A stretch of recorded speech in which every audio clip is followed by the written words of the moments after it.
11 jours du début de la Coupe du Monde. Et c'est la fin du match à Charlotte. Les États-Unis qui s'imposent 3-2 devant l'équipe nationale du Sénégal.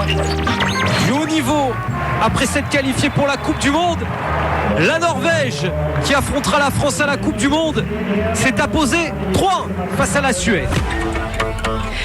Ils sont dans le groupe de la France, les Lions de la Teranga, et les Norvégiens aussi, en plus de l'Irak. Les Sénégalais ont donc été les premiers des 10 équipes africaines qualifiées à se rendre aux États-Unis. Alors, en raison d'un match programmé très tôt dans leur préparation, ils ont joué donc dimanche, vous avez entendu, à Charlotte. Ça ne s'invente pas. Et le Sénégal s'est donc incliné. Le doublé de Sadio Mané n'a pas suffi. Et là, c'était face donc aux États-Unis. Et le sélectionneur Pape Thiaw, vous allez l'entendre, il n'était pas très heureux, même s'il ne veut pas, évidemment, se montrer inquiet au micro de Babacar Fall. On n'a pas posé les pieds sur le ballon et ça nous a mis en difficulté. Donc je pense que c'est eux et leur plan de jeu était bien. Donc ils nous ont mis vraiment, ils nous ont posé des problèmes. Donc, nous on va continuer notre préparation. On sait qu'il nous reste encore des jours et aussi une semaine très très lourde qui nous attend et chargée pour continuer notre préparation pour être prêt le 16. Pape Thiaw, donc, qui évoque cette rencontre. Avant d'en venir à la rencontre, Chérif Guémour, quel est l'impact d'un résultat négatif d'un match de préparation avant un mondial ? Il peut avoir son importance, et dans le cadre de ce match-là, c'est par rapport au but encaissé, puis la manière, parce que comment dire, ces matchs-là, faut pas attacher trop d'importance. Il y a énormément de changements. Il y en a eu 8 du côté Exactement. Sénégal. Donc il faut toujours relativiser. Mais après, si on va rentrer dans le détail ensuite, j'ai vu des trous d'air dans la défense qui m'ont inquiété. Justement, hein, vous avez entendu, il parlait de cette défense. Il disait que ça serait pas la défense titulaire théoriquement, mais est-ce que il dispose de tout le monde en défense dans cette équipe Pape Thiaw, Hervé Penaud? Non, alors voilà, parce que moi, vous qui arrivez du Sénégal, vous savez tout. Ah, je sais un petit peu, on va dire. Mais non, de toute façon, on sait que Kalidou Koulibaly est blessé depuis mars. Alors là, il est en phase de reprise. Je crois que ça sera quand même, ça me semble très compliqué de jouer déjà contre l'équipe de France, parce que là, vous avez des avions quand même en équipe de France. Donc lui, c'est un physique qui est costaud. Voilà, ce serait un risque. C'est un physique costaud qui a quand même besoin de rythme, de jouer. Donc ça me semble compliqué pour lui de débuter. Donc ça veut dire que ce sera Moussa Niakhaté et Mamadou Sarr. Mamadou Sarr a été très bon durant la CAN, mais le problème de Mamadou Sarr, c'est depuis qu'il est parti à Chelsea, il joue plus. Donc et là, il a joué axe gauche dans une défense avec Seck qui était axe droit. On a senti qu'il était en manque de repères. C'est un très très bon joueur, il n'y a aucun doute là-dessus. Mais moi, j'ai cette interrogation-là. C'est pour ça que Sarr va jouer les 2 matchs. Il a besoin de jouer, il a besoin de reprendre du rythme. Je pense que le prochain match, il jouera associé à Moussa Niakhaté, qui a fait une bonne entrée comme d'habitude. De toute façon, il est toujours bon. Voilà. Alors ce match-là a servi aussi à couper le groupe. Faut pas l'oublier. Ils étaient 28, ils sont arrivés à 26. Ils ont perdu Mbo qui Moustapha Mbo qu'on avait reçu assis à votre place il y a quelques temps. Qui est un joueur qui a plein de potentiel, mais qui malheureusement pour lui a totalement raté son entrée. Il a fait une deuxième mi-temps. Bon, on va pas dire, et c'est pour ça qu'il est plus là, parce que je pense qu'il était en ballottage, il pouvait rester. Et ça a été aussi pour Baran Ndiaye, un jeune joueur du Bayern Munich qui joue jamais au Bayern Munich et qui a été conservé. Et il a été conservé parce que c'est un joueur qui a montré des choses pendant cette rencontre. J'ai trouvé très très intéressant. Alors j'étais persuadé que ce serait l'un de ceux qui repartirait, mais je comprends tout à fait Pape Thiaw pourquoi il l'a gardé, parce que ce qu'il a montré là en un match, on se dit il a quelque chose dans les pieds, ce Ndiaye. C'est vraiment un type à suivre. Voilà, donc ça a été aussi pour eux, pour les Sénégalais, manière aussi de réduire le groupe, de voir quels seront peut-être un peu les problèmes. Ce sera pas le même milieu de terrain. Idrissa Gueye qui lui aussi revient de blessure, donc doit retrouver le rythme. Espérons qu'il soit là sur le prochain match. Il n'a pas joué avec Everton à la fin de saison. Donc tout ça fait qu'il y a quelques incertitudes, quelques interrogations sur des secteurs qui étaient des secteurs clés, des secteurs forts de l'équipe du Sénégal. Edouard Mendy n'était pas non plus dans les buts, mais c'est pour ça que Pape Thiaw a expliqué que c'était pas exactement l'équipe qui allait débuter, effectivement. Mais ça sert aussi à ça, les matchs amicaux. Exactement, voilà, c'est ça. Sur le premier match, j'ai envie de dire, c'est un peu pour voir la tendance et le niveau physique et un peu une remise en route. C'est-à-dire que voilà, on ne dit pas que c'est pas important, mais c'est évidemment moins important, et c'est juste pour prendre un peu la température et voir où ils en sont par rapport à la préparation pour ceux qui ont déjà commencé depuis un moment. Alors, faudra-t-il redouter le Sénégal dans ce groupe de l'équipe de France? Quel joueur aussi redouté? Bien, écoutons la réponse d'Aurélien Tchouaméni. Il a son idée parce qu'il les observe, les Lions du Sénégal. Je les suis depuis pas mal de temps, que ce soit lors des Coupes d'Afrique des Nations ou des autres compétitions. On sait qu'on va faire face à un adversaire très très fort, rugueux. Ils vont vouloir nous rentrer dedans dès le début, mais voilà, il va falloir qu'on soit prêt à répondre à ce combat-là. Et concernant Pape, c'est un super joueur. En Liga, il a fait une superbe saison. Ça fait longtemps qu'on joue l'un contre l'autre, étant donné qu'il est déjà à Marseille. Donc, quand j'étais en Ligue 1, on a déjà eu des batailles l'un contre l'autre, mais voilà, on va se préparer pour ça. Alors, ces Lions du Sénégal, Chérif Guémour, que faut-il redouter pour les Bleus, ou de quoi doivent-ils se méfier? D'abord, on se rappelle, quart de finale au dernier mondial, vainqueur à moitié, c'est ça? Huitième de finale, au Qatar, et vainqueur à moitié de la CAN, puisqu'on n'a toujours pas la réponse. Ouais. La première chose, c'est la grande cohésion collective du Sénégal. C'est une équipe qui craint personne, qui joue en bloc, qui laisse très très peu de failles, qui est très patiente. Et la force de frappe toujours un peu imprévisible devant. Pour moi, j'irais pas dire que c'est deux équipes qui se valent, parce que bon, quand on regarde l'équipe de France, sur le papier. Non, pas sur le papier, parce que quand on voit la force de frappe offensive, mais comme on dit déjà, va falloir les bouger, et surtout. J'insiste, c'est l'équipe patiente. C'est-à-dire, ils vont pas reculer pour reculer, s'énerver parce qu'ils ne marquent pas. Moi, j'ai remarqué, c'est tout l'aspect méthodique lors de la dernière CAN, qui pour moi, ils ont gagné. Ils frappent au bon moment. Je me rappelle contre l'Égypte, parce que c'est une bonne équipe, l'Égypte. C'est ça qu'il faut redouter. Un joueur en particulier. Oui, peut-être Sadio Mané. Après, j'étais déçu que Mbaye ne rentre pas contre les États-Unis. Bon, ça, c'est le choix de l'entraîneur. Mais équipe à prendre très, très au sérieux. En tout cas, il n'y était pas. Il n'y était pas. Mbaye il était avec le groupe du Paris Saint-Germain. Il était avec le groupe du PSG. Ah oui, d'accord. Non, j'aurais bien aimé le voir. D'accord. Bien sûr.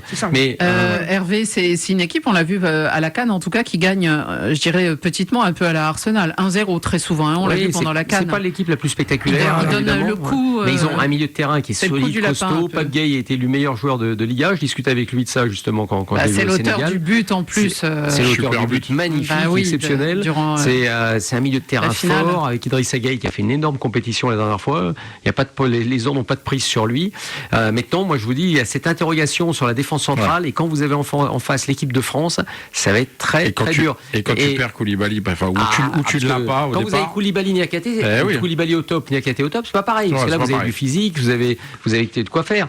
Là, ça va être compliqué pour eux. Ils partent vraiment pas favoris, mais il n'empêche que c'est une équipe qui a de la confiance en elle, et ça c'est important. C'est un premier match de Coupe du Monde. Les Français seront au top à partir des 8e ou des 16e ou des 8e de finale, pas au premier match. Donc tout ça participe de se dire, bon, s'il y a un coup à jouer peut-être sur un premier match, il y a peut-être un coup à jouer. Ils seront pas favoris. Nicolas Jackson, il va falloir qu'il mette des buts aussi. Il a par exemple fait un match intéressant, j'ai trouvé, dans les courses, dans l'engagement contre les États-Unis. Mais il est tellement maladroit parfois devant le but. C'est dommage parce qu'il a de la vitesse. T'as l'impression qu'il est en convalescence tout le temps, parce que il y a un joueur sur lequel je fonde beaucoup d'espoir dans cette équipe. Je le dis souvent, c'est Ismaïla Sarr. Parce qu'Ismaïla Sarr, dans un grand jour, il peut être incroyable. Franchement, il peut arriver à un niveau de performance parce qu'il est capable de casser les reins par sa puissance, sa vitesse. Il est capable de marquer des buts. Il l'a montré à Crystal Palace. Alors des fois, il est capable d'en rater. Il rate un éléphant au milieu d'un champ. Mais à côté de ça, il travaille défensivement. Ça arrive. Ça peut arriver. Et il travaille défensivement. Donc je trouve que ce type de joueur, sur un match, sur une compétition, vous savez, il y a des joueurs sur 3-4 matchs qui sont capables de tout sortir. Et puis sur la longueur, c'est un peu plus dur parce qu'ils n'ont pas la régularité nécessaire. Donc il y a un bon effectif. Il y a un entraîneur qui connaît bien ses joueurs. Ils sortent d'une CAN où ils ont gagné. Ils ont une confiance high level. Donc je pense qu'il y a un coup à jouer. Mais tant contre la France, ce serait une surprise s'il venait à s'imposer contre la France. Faut pas se mentir. Non, mais tu disais, il y a une confiance. Je suis d'accord. Il y a des joueurs qui jouent dans les championnats quand même qui sont reconnus et qui ont une expérience dans ce sens-là. Ou si tu la mets au service de ce qui est assez souvent le cas, et encore plus sur une compétition comme la Coupe du Monde, je pense que voilà, il y aura de l'opposition. Je sais pas, t'as raison sur l'équilibre, parce qu'en fait je trouve que le Sénégal montre un équilibre d'équipe assez impressionnant, sauf que là, quand il te manque des joueurs, là, ça change tout. Et en plus, contre une opposition comme la France, ça risque d'être plus compliqué. Dans quel état seront effectivement Koulibaly? Je pense pas qu'il jouera le premier match. Ce serait idiot de prendre un risque. Je pense qu'il jouera pas. Donc Koulibaly en moins. Idrissa Gueye, dans quel état il va revenir? Alors lui, il est fin, donc il va plus vite retrouver le rythme. Mais attention, c'est un poids capital de cette équipe-là. Alors c'est vrai qu'au milieu, il y a du monde. Lamine Camara, Pape Gueye, Pape Matar Sarr. Le Ndiaye là que j'ai vu là, il m'a un peu bluffé. Pape 6 aussi, un joueur intéressant. Donc il y a du monde, il y a vraiment de quoi faire. Et devant, regardez aussi Hassan Dio, le joueur de Com. C'est un joueur très fin, très technique que Fabregas adore. Donc faut voir. Et Papio l'adore aussi. Il y a des lions et puis il y a des lions du Nord, hein. Les Drioslovénés. Alors, excusez-moi, déjà alors ça, c'est pas l'accent. Ah, c'est pas l'accent que je connais dedans. Quel est l'accent norvégien? Les Drioslovénés. En tout cas, c'est pas des pingouins. Mais les Norvégiens, eux aussi, sont en phase de préparation. Ils ont joué contre des voisins, les Suédois, et ils se sont imposés 3-1 sans leur star Erling Haaland ni Martin Odegaard, qui est arrivé d'Angleterre un peu épuisé. Mais il y avait Larsen qui est le double buteur, et puis il y avait aussi Sorloth. Ce sera le 3e match de l'équipe de France. On a intérêt à bien se préparer, Chérif, et à être prêt pour ce football norvégien qui ne cesse d'impressionner. Oui, il y a des joueurs qui commencent un peu à émerger dans tous les championnats. En Bundesliga, j'avais repéré le petit Nouza depuis quelques saisons. Sorloth est quasiment titulaire. Là, il était en balance avec Griezmann tout au long de la saison. Chaque fois qu'il rentrait, il a souvent été spectaculaire, enfin je veux dire décisif. C'est une équipe qu'on a mieux découvert lors des éliminatoires de la Coupe du Monde. Ils ont fait un sans faute. Oui, grâce à Haaland notamment, qui attire un peu la lumière, et du coup on les suit plus qu'avant, quoi. Ouais, mais il y a pas que lui, et j'ai l'impression que c'est une équipe qui s'améliore de match en match. Je sais pas quoi attendre de la Coupe du Monde, celle-là. Je suis persuadé que dans 2 ans, pour l'Euro, s'ils se qualifient, ils peuvent faire vraiment très très mal. Parce que ce qui leur manque, c'est un peu comme pas mal d'équipes, quand on a trop de trous dans son CV, qu'on n'a pas joué toutes les compétitions, Coupe du Monde et Euro auparavant, il manquera toujours un peu d'expérience. Je pense que c'est ce qui leur manque. C'est un peu lourd derrière, mais pour le reste, pareil, tout à l'heure, on a parlé de confiance, de dynamique. Il y a une vraie dynamique, et puis avec un joueur comme Haaland, mine de rien, un des 3 meilleurs joueurs du monde. Enfin, je veux dire, au niveau du prestige et du charisme, ça aide toujours. Et après, pareil, physiquement, faut les bouger, les Nazis. C'est solide, hein. Franchement, c'est une équipe. C'est pour ça que le Sénégal, j'ai pensé, ils sont tombés dans quasiment le groupe le plus dur. Hein. Parce que France et Norvège. Et puis t'as des finisseurs, en fait. C'est quand t'as des buteurs. Voilà. Ça veut dire que tu peux souffrir, ils ont l'état d'esprit pour souffrir, mais en plus, derrière, t'as des gens pour mettre le ballon au fond. Donc, j'ai dit, ça reste quand même une équipe. Il y aura sûrement un plan anti-Haaland, imaginons. Peut-être. Sorloth est très bon aussi, attention. Ah ouais.